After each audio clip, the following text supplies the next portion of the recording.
Well, if you are a young writer, producer, artist coming into the industry, I would definitely tell you to not to give up, you know, don't give up, because it just may not be your time. And if the passion was laid, if the passion is pure and not motivated by external factors, then your time will come.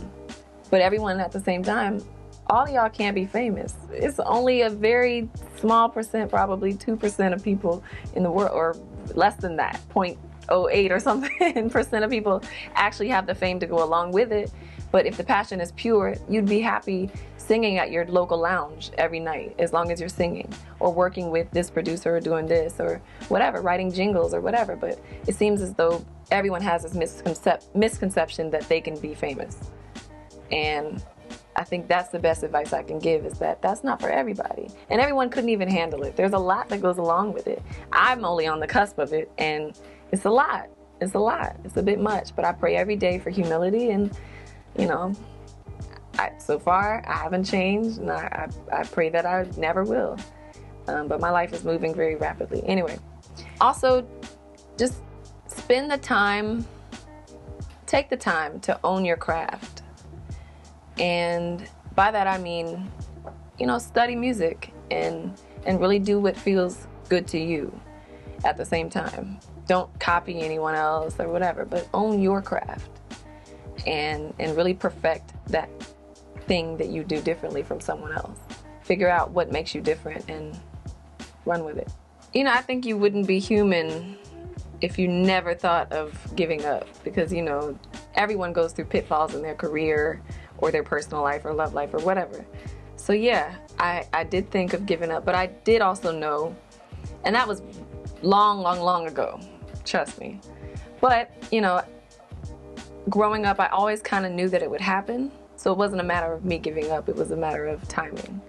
You know, I always felt that, you know, music was laid on my heart for a reason, and I didn't have to force it, that it would fall into my lap as I believed it would happen. And yeah, things just kind of... One of the times I thought about giving up was my first group. I was maybe 16 years old, and we got a deal with Elektra Records. However, when we dispersed, and it was like a mutual agreement, we all just decided, okay, this is it. A few years in, maybe 4 years in, I thought that was the end of the world. You know, I really thought that it would happen for us, because I knew my dream and I knew my dedication to my craft. And it was, especially being so young, like, it was a really hard time for me. I learned that, you know, I guess the power of hindsight, because now I know that it was always destined for me, and it wasn't up to any one person. It wasn't, you know, it was never my design. You know what I'm saying? It was God's design. So I saw it, I learned to view that as a step to the side, not a shortcoming, not a fall.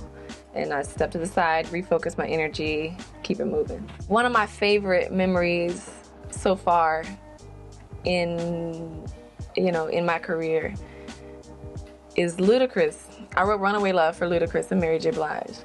And one of my favorite memories is when Ludacris got up on the stage. I went to the BET Awards, I believe it was 2007. And Ludacris gets up on stage, and I was part of the thank yous. It was really touching to me because he didn't have to do that. Most people don't shout out the writers. You know what I'm saying? Like, we're such underdogs. They shout out the producers all the time, but that felt good to me because, you know, we rarely get that recognition. So that's one of my favorite memories. I was actually there. Wasn't having to watch it on TV or whatever. I was there like, did he just say Keri Hilson? Yeah.